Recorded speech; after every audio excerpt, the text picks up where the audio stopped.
ating mga mata ang windows ng ating soul. At syempre, kailangan ito maging always full of radiant at full of light. At syempre, paano natin mapapakita to kung ang ating mga mata ay nagsisimula na magkaroon ng wrinkles? Dito sa Dermaesthetic, meron tayong solusyon dyan. Meron tayong tinatawag na eye rejuvenation. Sa eye rejuvenation procedure, meron tayong ginagamit na ini-inject natin under the eye para yung mga nagsisimula nating wrinkles malesen.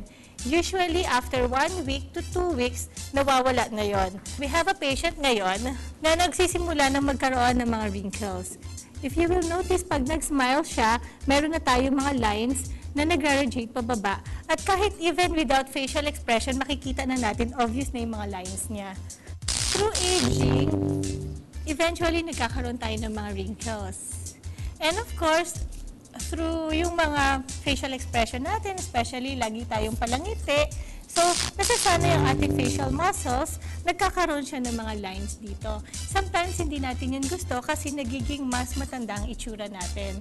Kung gusto natin mas maging radiant ang ating face, mas stress-free ang itsura natin, then we can have eye rejuvenation.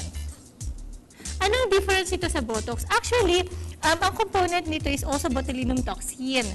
However, medyo mas diluted siya compare sa computation ng Botox. During the procedure, nag-i-inject tayo ng solution.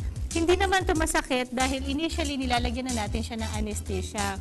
Small injections lang ang nilalagay natin pero hindi ito masakit.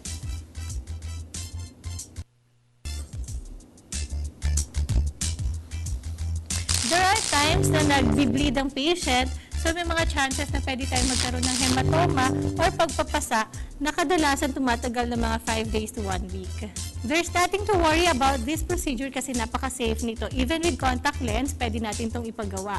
Ang hindi lang pwedeng magpagawa nito is, say for example, meron tayong infection sa mata or meron tayong mga tinatawag na herpes infection.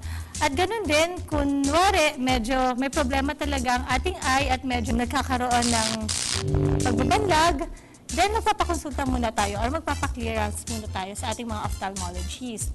Mga 30 minutes lang ang kailangan natin to do this procedure.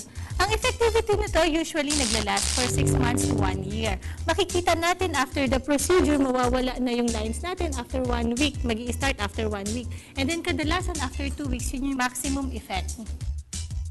Usually, kung kailan lang natin kinakailangan, kung nag-i-start na ulit ang ating lines, then po pwede na tayong magpaulit ng eye rejuvenation. Sometimes, after 6 months to 12 months, pero sometimes more than 1 year. So, yung frequency natin, not necessarily na meron tayong sasabihin like 2 once a year or once a year, gano'n. So, yun lang po. Para ma-rejuvenate ang ating eye, just go to Dermaesthetic. And of course, this is Emily Eclipse, ang inyong pretty doctor from Dermaesthetic.